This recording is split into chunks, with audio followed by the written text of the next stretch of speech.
La revue de presse de Natacha Polony. Bonjour Natacha. Bonjour Thomas, bonjour Julie, bonjour à tous. Ce matin, une de vos journaux, des grosses coupures, de l'argent qui pleut. L'équipe publie 21 différentes en fonction des régions pour nous décliner les salaires de la Ligue 1.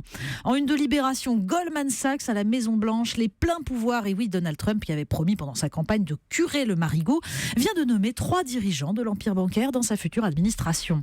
En une du Monde, la Fed sonne la fin de l'argent facile. Le Figaro, croissance, taux d'intérêt, le futur président en terrain miné. L'argent pleut, mais pas les flocons. En une d'Aujourd'hui en France, un paysage de montagne fait de vertes prairies, mais où est passée la neige ? Mais la montagne, c'est bien aussi sans la neige, les gens sont Bien sympas sûr. là-bas. Allez. La conjoncture économique pour commencer. Mais oui, il y a un article à lire sur le site Atlantico. Excédents à tout prix, comment l'Allemagne en est arrivée à freiner délibérément la croissance en zone euro pour préserver son avantage compétitif. Nicolas Gussmann signale une tribune que viennent de publier dans Le Monde les 2 plus proches collaborateurs de Wolfgang Schäuble, ministre des Finances allemand, icône de l'austérité européenne. C'est un avertissement à tous les candidats français à l'élection présidentielle, nous dit-il. Malgré l'évidence d'un échec magistral de la politique économique de la zone euro, Berlin cherche à écraser toute contestation, aussi timide soit-elle. Pourtant, si l'Allemagne se permettait un déficit équivalent à 1% de son PIB en lieu et place de son excédent, et ça ne creuserait même pas son endettement, la relance au sein de la zone euro atteindrait plus de 50 milliards. Alors, quelle sera la détermination du futur gouvernement français face à cet égoïsme intransigeant ? Le Figaro prévient les vainqueurs de 2017. La conjoncture sera difficile. Mais surtout, précise le chroniqueur Jean-Pierre Robin, la réindustrialisation est le préalable à la croissance. Encore faut-il s'en donner les moyens. Dans Marianne, Emmanuel Lévy dénonce la faiblesse de l'Europe face à l'OMC qui vient de décerner à la Chine le titre d'économie de marché. D'après l'Economic Policy Institute de Washington, nous dit-il, ce nouveau statut générerait une perte de 1,7 à 3,5 millions d'emplois en Europe, jusqu'à 366 000 en France. L'Europe n'a que vaguement regimbé. On ne remet pas en cause le dogme du libre-échange.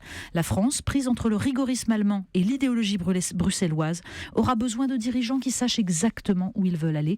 Le contraste avec le spectacle affiché dans les pages politiques de la presse n'en est que plus cruel. Dans la presse également, de la viande ce matin. Oui, réindustrialiser certes, mais aussi préserver notre agriculture. Il faut lire le dossier de Marianne sur la viande, parce qu'il y a un univers loin des abattoirs ignobles.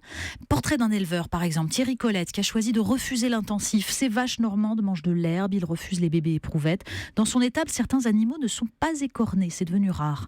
Ce veau-là, dit-il, il n'y en avait pas besoin, c'est une question d'éthique. Un enfant, vous n'avez pas envie de lui faire de la misère.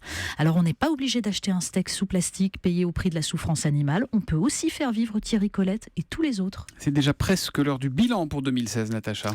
Mais oui, sur le site Rue 89, Xavier Delaporte reprend un article de Medium. 52 choses que j'ai apprises en 2016. Eh bien, ça nous raconte notre monde, figurez-vous. Par exemple, Google, grâce aux bornes Wi-Fi, peut savoir si, après avoir vu une publicité en ligne, vous vous êtes rendu dans le magasin pour acheter le produit. Formidable, non ? Autre chose, pour réduire le syndrome de stress post-traumatique dont sont atteints les pilotes de drones américains, des psychologues ont proposé que les drones soient équipés d'un système comme le Siri des iPhones, c'est-à-dire une sorte d'intelligence artificielle avec lesquelles les pilotes pourraient discuter et sur lequel, bien sûr, ils pourraient reporter la culpabilité. C'est formidable. Enfin, Foxconn, l'entreprise taïwanaise qui fabrique l'iPhone, a pu remplacer 50% de ses salariés par des robots quand l'iPhone 6 est sorti. C'est merveilleux, l'outil numérique. Il nous libère s'il reste un outil.